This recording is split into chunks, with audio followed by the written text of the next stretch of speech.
হিন্দু ধর্মে, বিশেষ করে গরুড় পুরাণ, যা মৃত্যু, পরলোক, কর্মফল ও আত্মার যাত্রা নিয়ে সবচেয়ে বিস্তারিত বর্ণনা দেয়, অনুসারে মৃত্যুর পর আত্মার, জীবাত্মা, যাত্রা খুবই বিস্তৃত ও ধাপে ধাপে বর্ণিত।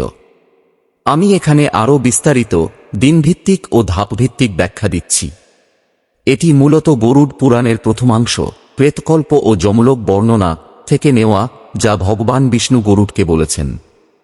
মৃত্যুর ঠিক মুহূর্তে ও প্রথম কয়েক ঘণ্টা দিন।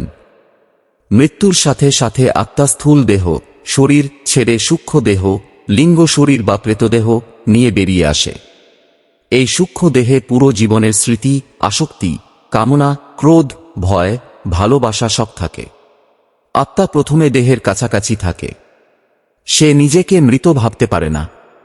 বারবার দেহে ঢোকার চেষ্টা করে, কিন্তু পারে না। চিতা জ্বললে বা দেহ নষ্ট হলে সে শ্মশানে দাঁড়িয়ে থাকে। প্রথম 1-3 ঘণ্টা আত্মা খুব বিভ্রান্ত। সে পরিবারের সদস্যদের দেখে, তাদের কান্না শোনে, কথা বলার চেষ্টা করে, কিন্তু কেউ শোনে না। এ সময় যমদূত আসেন, কখনো 2 জন, কখনো বেশি, কিন্তু তাৎক্ষণিক নিয়ে যান না। প্রথম দিন আত্মা অত্যন্ত ক্ষুধার্ত ও তৃষ্ণার্ত হয়। সূক্ষ্ম দেহে ক্ষুধা তৃষ্ণা থাকে, কিন্তু খেতে পারে না। তাই প্রথম দিনের পিণ্ডদান, যা শ্রাদ্ধের অংশ, খুব গুরুত্বপূর্ণ। প্রথম 13 দিন, প্রেত অবস্থা, সবচেয়ে কষ্টের সময়। গরুড় পুরাণে এই 13 দিনকে প্রেতকাল বলা হয়। আত্মা এ সময় নিজের বাড়ি, পরিবার ও পরিচিত জায়গায় ঘুরে বেড়ায়। এটি তার জন্য যন্ত্রণাদায়ক, কারণ সে সব দেখতে পায়, শুনতে পায়, কিন্তু কাউকে ছুঁতে বা কথা বলতে পারে না। ক্ষুধা তৃষ্ণা চরমে থাকে। পরিবার যদি প্রতিদিন পিণ্ড, জল, অন্ন, তর্পণ না দেয়, আত্মা ভয়ানক কষ্ট পায়। এই সময় আত্মা ধীরে ধীরে নতুন সূক্ষ্ম দেহ গড়ে তোলে। প্রতিদিনের পিণ্ডদান থেকে 1 দিন মাথা গঠন, 2 দিন ঘাড় কাঁধ, 3 দিন হাত বুক, 4 দিন পেট কোমর, 5 দিন উরু, 6 দিন জঙ্ঘা পা, 7 দিন পায়ের আঙুল ইত্যাদি। পুরো 13 দিনে সম্পূর্ণ দেহ গঠিত হয়। প্রথমে কাকে খোঁজে?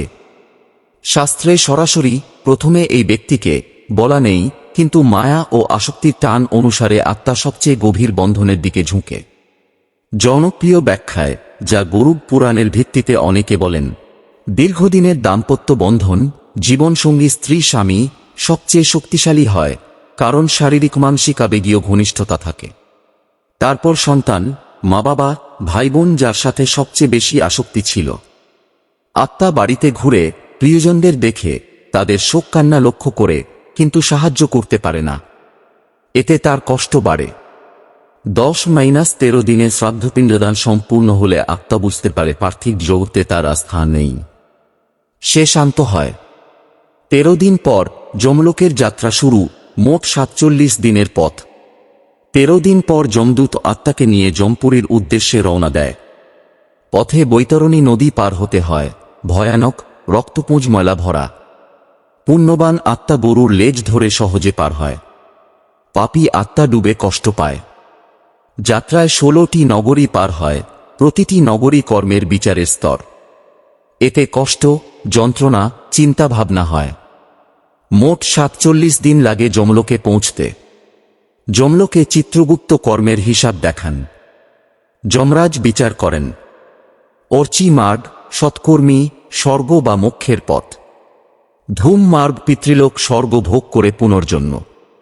পাপী নরকের বিভিন্ন স্তরে শাস্তি, যেমন তামিশ্র, অন্ধতামিশ্র, রৌরব ইত্যাদি।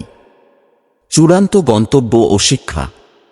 কর্ম অনুসারে স্বর্গ, পুণ্য ভোগ, নরক, পাপ শাস্তি, পুনর্জন্ম, মানুষ, পশু, কীট ইত্যাদি।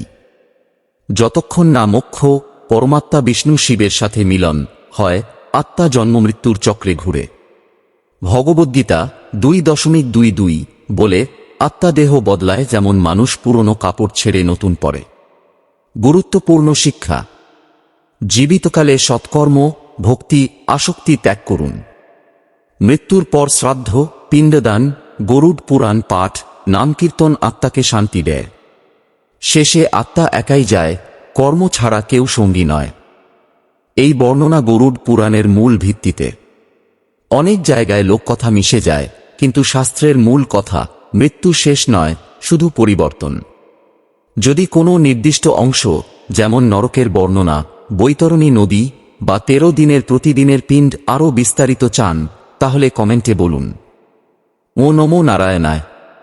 শান্তি শান্তি শান্তি।